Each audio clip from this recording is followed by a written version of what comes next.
recebi o convite para vir aqui nessa manhã falar com vocês um pouquinho sobre saúde mental feminina. Porém, eu não consigo falar sobre saúde mental, seja feminina, masculina ou infanto-juvenil, sem fazer esse paralelo com questões socioeconômicas, com questões de pressão social e com questão também de consciência de classe. Não estou aqui para levantar bandeiras partidárias, Deus me livre, hoje não. Mas assim, não tem como, por quê? Porque, infelizmente, ainda no Brasil, a saúde mental, o acesso à saúde mental é muito escasso. Aí você pode dizer, não, Bruna, mas ali na UBS tem o psicólogo, ali no postinho tem o psiquiatra. Tem. Para nós dessa região. E de outras regiões, como que fica? E a questão da fila de espera, como que fica? Então, assim, é importante a gente não tirar isso de vista. Essas questões sociais que permeiam a saúde mental. Tem a pressão social, por quê? Nós que somos mulheres, e eu digo isso com propriedade, nós somos muito pressionadas pela sociedade. Nós somos muito julgadas ou subjulgadas pela sociedade. E eu não digo sociedade patriarcal. Como eu disse, não estou aqui para levantar bandeiras. Mas, na grande maioria dos casos, quem acaba julgando outras mulheres são mulheres. E aí entra a pressão social que eu estava dizendo para vocês. Porque, por exemplo, pega uma mãe que tem que deixar o filho na creche o dia inteiro para poder trabalhar. Nossa, mas que mãe irresponsável. Fez filho para a professora ficar cuidando agora. Aí a mãe deixa o filho com alguém de confiança para poder, sei lá, fazer alguma coisa. Sair, para poder espairecer a cabeça. Nossa, mas que mãe irresponsável, hein? Fez o filho, agora deixa com a avó, deixa com a tia para poder farrear, para poder curtir. Então, assim, a grande maioria das vezes, essas falas, elas partem de mulheres. Tá? Então, assim, não vamos perder de vista, reitero mais uma vez, essas questões sociais. E quais são os problemas de saúde mental mais comuns entre as mulheres? Depressão, ansiedade, transtornos alimentares, bipolaridade, insônia e isolamento social. Esse resumo que eu fiz, gente, assim, ele é um resumo do resumo do resumo. Eu busquei sintetizar ao máximo, porque é um assunto que rende muito pano para manga. Então, eu busquei sintetizar ao máximo aí para vocês. E assim, eu poderia vir aqui hoje e dizer para vocês o clichêzão. Mulheres, se cuidem, se valorizem, cuidem do bem-estar de vocês, fortaleçam a autoestima e barari barará. É importante? Sim, é importante. Porém, na manhã de hoje, eu não vou ficar só nesse superficial. Nós vamos entrar em uma camada um pouquinho mais abaixo aí. E, antes de eu começar, entrar de fato, eu gostaria de fazer uma pergunta para vocês. Por favor, participem respondendo a minha única pergunta. O que é que todo ser humano ele deseja? Assim, para além de bens materiais, dinheiros e nananã. Algo no sentido do campo emocional. O que todo ser humano deseja? Ser feliz, que mais? Paz, que mais? Ser amado. Essa era a resposta que eu estava esperando. Todo ser humano na face da Terra tem esse desejo, tem esse anseio de ser amado. Abordaremos a seguir os 4 principais padrões que, em muitos casos, te foram impostos de forma com que você não percebesse. Desejo de coração que, após esse estudo, você possa rever seus comportamentos, pensamentos, formas de ver a vida e as pessoas. E esses 4 padrões que eu elenquei nesse estudo de hoje, eu não estou aqui para demonizá-los, porque, bem ou mal, eles te trouxeram até aqui. E eu não digo até aqui igreja, eu digo até aqui no patamar de vida que você se encontra. Então, vamos lá, ó. Primeiro padrão, perfeccionista. O que é esse padrão perfeccionista? É uma pessoa muito exigente consigo mesma, que realiza inúmeras vezes uma mesma coisa, uma mesma atividade, até atingir o êxito. Pensa em prevenir problemas que ainda nem existem e pode ser que nem existam. Quando realiza as coisas de forma perfeita, se sente amada, respeitada e valorizada. Provavelmente na infância, elaborou um padrão de pensamento de que eu só recebo o amor dos meus pais quando eu faço tudo certo. E qual que é a frase mais clássica da pessoa que tem esse perfil mais perfeccionista? Quando não dou conta de fazer tudo do jeito certo, eu travo. Quando eu não dou conta de ser excelente, então eu nem tento. Semana retrasada, eu estava atendendo uma adolescente que eu consegui levar ela a ter uma percepção desse perfil perfeccionista.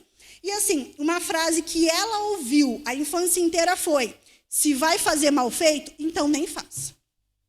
Então, assim, são essas frases que contribuem para a formação desse perfil perfeccionista.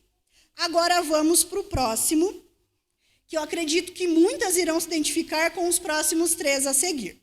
Durona. Perfil Durona. Resiste a emoções ou sentimentos. Tem dificuldades em pedir ou aceitar ajuda. Em sua vida, não há espaço para vulnerabilidade e se considera autossuficiente para resolver os problemas. Talvez o contexto em que estava inserida a forçou ser durona, em ter que se defender sozinha por não ter ninguém para lhe ajudar a cuidar das tuas emoções ou dos perigos. Ou a pessoa teve que cuidar dos pais. Continuando. E ser durona não é motivo para orgulho, porque tem muita mulher que bate no peito e diz: eu sou durona, porque eu sou uma super heroína, porque eu sou uma super mulher. Sinto muito por você, de coração. Sinto muito. Por quê? Continuando. Ser durona não é motivo para orgulho, mas é sinal de abandono, porque a pessoa não tinha em quem confiar. E que o orgulho existe em ser um ser humano e não ter tido uma pessoa na infância para falar: ei, eu não estou bem, me dá um colo? Ei, eu não estou bem, você me ajuda? E quais são as frases clássicas da durona? Que chorar, que reclamar, nada disso. Para de frescura e vamos embora. Não tem tempo ruim. Manda para mim que eu resolvo. Sabe aquela pessoa que parece que pega o problema dos outros para si? É a durona. Por quê? Porque ela foi formada para ser dessa forma. Só que te digo, lembra que eu pedi para vocês não tirarem de mente as questões sociais?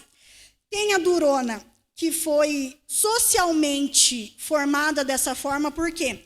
Era aquela mulher que a mãe tinha que trabalhar e ela tinha que ficar em casa cuidando dos irmãos mais velhos. Era aquela mulher que, por exemplo, não era filha, ela era mãe da mãe, ela era mãe do pai, ela não era filha. Ela executava um papel que não estava na alçada dela. Então, essa é a durona. Continuando. A quietinha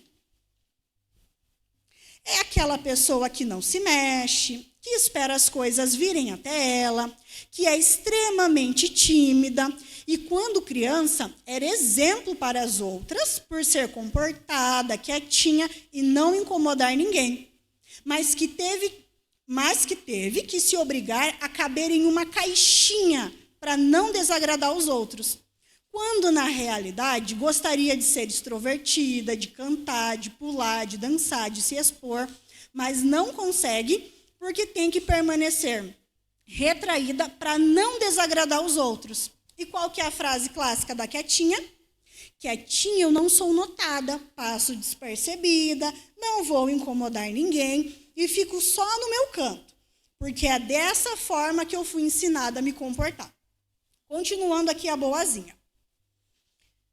Era a criança que tinha que acolher o sentimento dos adultos e tinha que se moldar a eles e que tinha que cuidar dos pais. Assim, a boazinha e a quietinha, por mais que sejam duas características diferentes, elas são muito semelhantes, muito parecidas. E aí, nesse caso aqui da boazinha, entra aquelas frases clássicas que eu, infelizmente, ainda ouço por aí, que é: filho, nossa, você fez isso, mas eu estou tão triste porque você fez isso. Ai, mas eu estou tão brava porque você fez isso. Como se a criança fosse responsável por aquilo que o adulto sente. Na realidade, o adulto é responsável pelo que ele sente e a criança é responsável pelo que ele sente. Ninguém tem culpa por você sentir raiva, tristeza ou alegria. São conteúdos seus. E aí os pais, eles tendem a terceirizar isso para a criança. Não, mas eu fiquei tão chateada por você ter quebrado não sei o quê. Tá, você ficou chateada, mas a criança não. A criança, às vezes, não tem nem noção do que está fazendo. E aí, com isso, ela passa a interpretar da seguinte forma: ai, mas se eu faço assim, eu deixo minha mãe triste. Como eu não quero ver a minha mãe triste, então eu não vou mais fazer isso. E não porque não, eu entendi que não é certo eu fazer aquilo. E não porque não, eu consegui ter a compreensão de que é errado fazer aquilo. Ela se molda no patamar do adulto. Continuando. É uma pessoa que vive para agradar os outros. Morre de medo de falar não para as pessoas, de não ser agradável e de não ser amada. E não há orgulho nenhum em ser a boazinha que agrada a todos. Porque, dessa forma, a pessoa acaba se desagradando, se anulando, não respeitando seus próprios limites, esgotando o seu tempo e energia por não saber dizer não para os outros.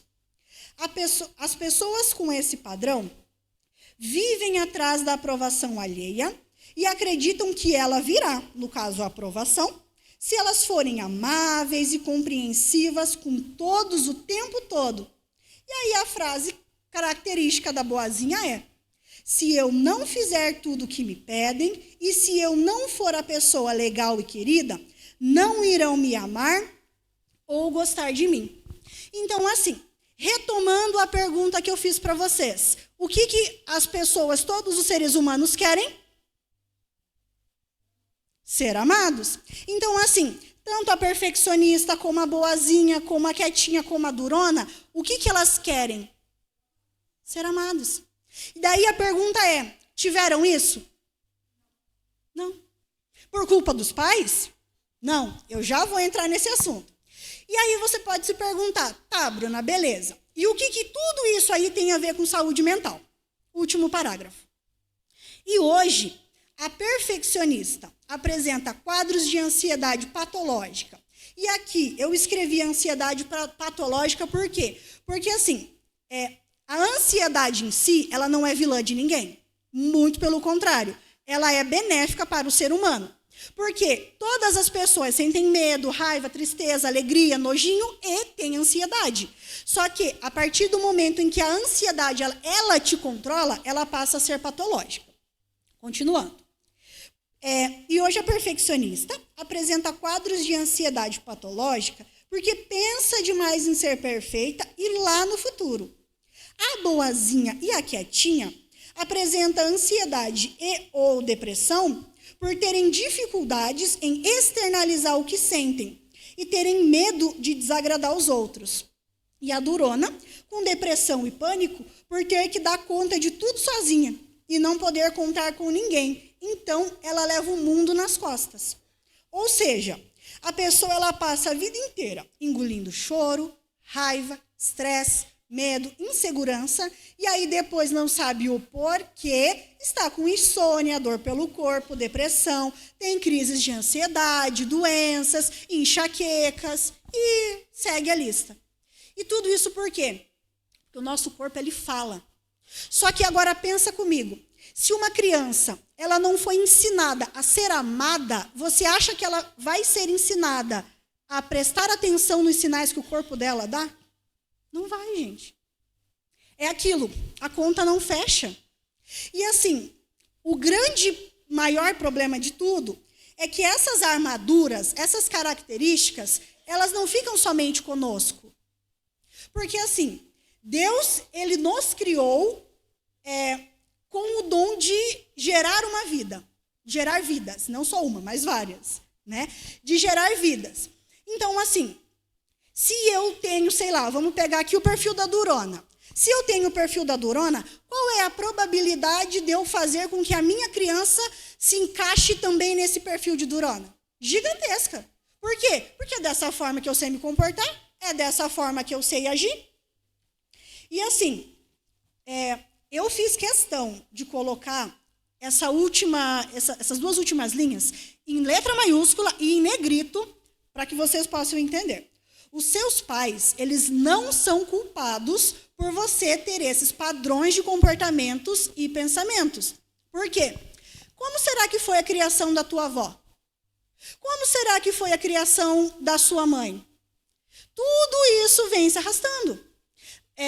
Espiritualmente falando, tem um termo que se chama herança genética, né? A espiritualidade genética.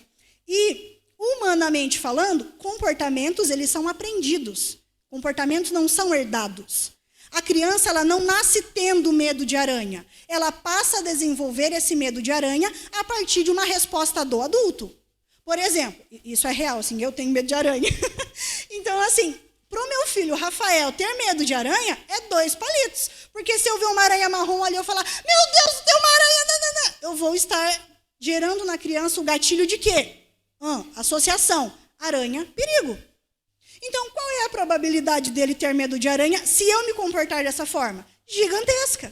E agora pensa isso com diversos outros padrões que a gente acaba reproduzindo e não se dá conta, e não percebe. E isso por quê? Porque não tem o conhecimento.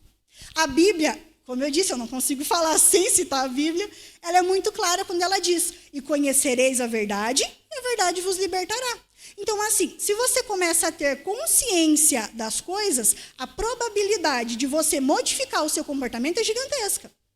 E assim, a forma como você se relaciona com Deus, a forma como você se relaciona com o mundo, diz muito sobre os teus padrões também.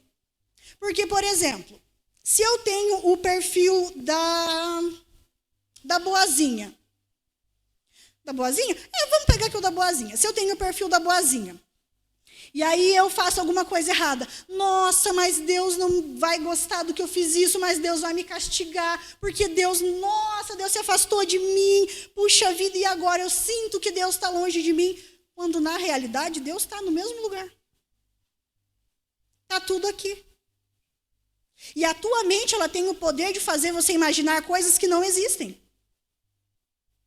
Então, assim, se você acredita no padrão da boazinha, que se você faz alguma coisa errada, Deus, ele se afasta de você, Deus, ele se afasta de você, na tua cabeça.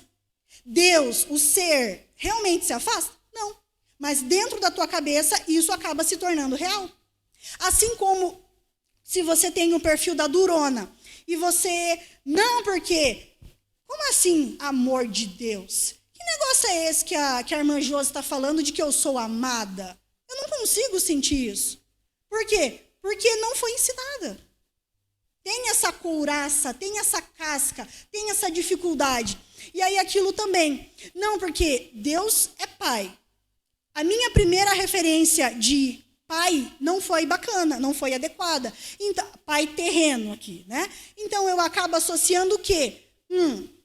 Será que Deus é tão bom assim mesmo como as pessoas falam? Porque se o meu pai biológico não foi tão bacana, que garantia eu tenho de que Deus vai ser? Então, assim, são muitas lacunas, são muitas coisas. E aí a pergunta que não quer calar. Bruna, como é que eu faço, então, para modificar esse padrão? Como é que eu faço, então, para tirar esses óculos e fazer com que a minha visão pare de ficar turva em relação a essas questões que você falou? Na teoria, no papel, é muito simples. Na prática, eu sei que não é. Mas, assim, como modificar esse padrão? Da mesma forma que você adquiriu ele. Ah, Bruna, como assim? Vamos pegar aqui um exemplo de vícios. Ninguém da noite para o dia adquire um vício. Como que esse vício ele é adquirido? Gradativamente, um pouquinho a cada dia. Como que os teus traumas, como que os teus medos, como que os teus bloqueios foram adquiridos? Pouquinho a pouquinho, dia após dia. Então agora, se você se percebe assim, Bruna, eu acho que eu quero mudar. Eu não quero mais ser a durona, a perfeccionista, a boazinha ou a quietinha. O que eu faço? Faço o caminho de volta. Faço o caminho inverso. Mas como, Bruna, que eu faço isso? Cada vez, por exemplo, a durona, que você for querer pegar o problema dos outros para resolver, você fala, opa, não vou fazer isso. Não diz respeito a mim, diz respeito ao outro. Cada vez que a boazinha, alguém pede um favor para ela, faz isso, por favor, você pode ir não sei onde, você pode fazer não sei o que, não sei o que. Olha, eu não posso. Olha, eu não estou afim. Olha, eu não quero. E é o que eu falei. No papel, é muito fácil, parando para pensar. Só que você, vivenciando isso, não é fácil. Porque aí você vai entrar num estado, ou pode ser que entre num estado, chamado ressaca emocional. E o que é essa ressaca emocional? É você ficar remoendo tudo aquilo ali. Por exemplo, a boazinha. Disse um não, nossa, mas o que o fulano vai pensar de mim? Ai, mas o que ele vai achar de mim? Assim, você modificou, você disse não. Só que a ressaca emocional vai ficar. Tá? E isso, gente, para qualquer outro comportamento. E para finalizar, eu não está na folha de vocês, mas eu gostaria de finalizar com uma frase que diz assim: tudo tem seu tempo. Se sentiu que precisa mudar algo em sua vida, ter consciência disso já é um primeiro passo. E talvez isso já seja o suficiente para hoje. Quem sabe amanhã, depois de amanhã, ou no início da próxima semana, seja a hora do segundo passo necessário para concretizar essa mudança. Então, assim, não sai desesperado atrás da mudança. Porque quando você sai muito afobado, a probabilidade de você, não muito longe, parar é grande. Então, assim, vá aos poucos. Vá de passinho em passinho, gradativamente. Tá bom? Então, agora eu gostaria que você se colocasse em pé, por gentileza. Fechasse os seus olhos e colocasse a mão no seu coração. Deus, a direção que o Senhor tem dado para esse evento, neste sábado, tem sido, Deus, em torno de amor. Tem sido, Pai, em torno de quebrar padrões negativos. Tem sido, Pai, em mostrar que sim, nós merecemos ser amadas. Que sim, nós merecemos ser respeitadas. E que o que muitas vezes nos impede de sentir esse amor são bloqueios que nós mesmas temos. Sejam esses bloqueios espirituais ou sejam, Pai, bloqueios mentais. Então, Deus, que em nome do Senhor Jesus Cristo, se há bloqueios espirituais, Deus, espirituais, em nome de Jesus, que caiam todos por terra nessa manhã. Para que essa mulher, ela venha sentir o amor de Deus, ela venha se sentir amada, ela venha se sentir acolhida, para além de defeitos, para além de padrões, para além de problemas, de dificuldades. Porque o seu amor, Pai, ele não muda, o seu amor, ele não falha. O Senhor escolheu nos amar, o Senhor não nos ama como os homens amam. Porque o homem, ele ama a si, o homem, ele ama por quê, o homem, ele ama quando. Mas o Senhor não, Deus. O Senhor escolheu nos amar. O Senhor, Pai, já sabia que nós existiríamos e que nós estaríamos aqui. Então, Deus, que esse amor venha e transborde a todos os corações, em nome do Senhor Jesus Cristo, Deus.